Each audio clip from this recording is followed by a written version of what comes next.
During Sukkot, the Feast of Tabernacles, we remember that our shelter, our safety isn't found in our homes or our physical structures, right? The Lord is our fortress. He's our tabernacle. And during this season of our joy, this harvest festival in which we gather the harvest that's been planted, we're reminded that our sustenance doesn't come from what we can do with our own hands. We're reminded that God and his word is our true sustenance. In Deuteronomy 8, as the people were about to enter the promised land, Moses reminded them of their 40-year journey in the wilderness.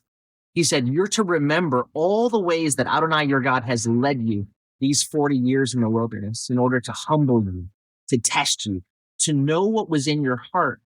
It says he afflicted you and let you hunger, and then he fed you with manna in order to make you understand that man does not live by bread alone, but by every word that comes from the mouth of Adonai. The Lord provided manna not just to sustain the body, but to reveal a greater truth, that our true sustenance is him, his word. His word feeds us, strengthens us, transforms us. Just as the Israelites learned to depend on manna each day, we are reminded to depend on God's word every day. His word is teaching them. It's his spiritual food that gives us life. Moses reminded the people of God's faithfulness. Your clothing didn't wear out, right, on you. Your feet didn't swell these 40 years. So now know in your heart that as a man disciplines his son, so the Lord your God disciplines or teaches you.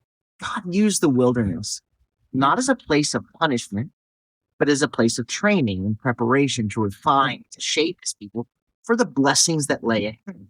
And so Sukkot tells us to remember the wilderness. As we dwell in our Sukkot during this festival, we're reminded how God sustained us in the wilderness. He led us through a desert full of dangers, providing water from the rock, manna from heaven. In that temporary, fragile existence, it was the Lord himself that sustained his people. And so every year, we return to the Sukkah to remember that it's God, not the structures we build or the harvest that we plant, that sustains us.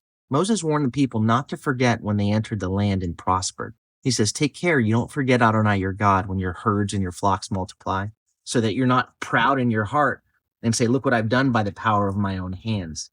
Don't forget the Lord your God. Sukkot, Tabernacles reminds us that no matter how much we prosper, it has always been, it will always be the Lord who sustains us. His word is our true nourishment, and he is our shelter in this chaotic world. His word is exactly what we need and always right on time.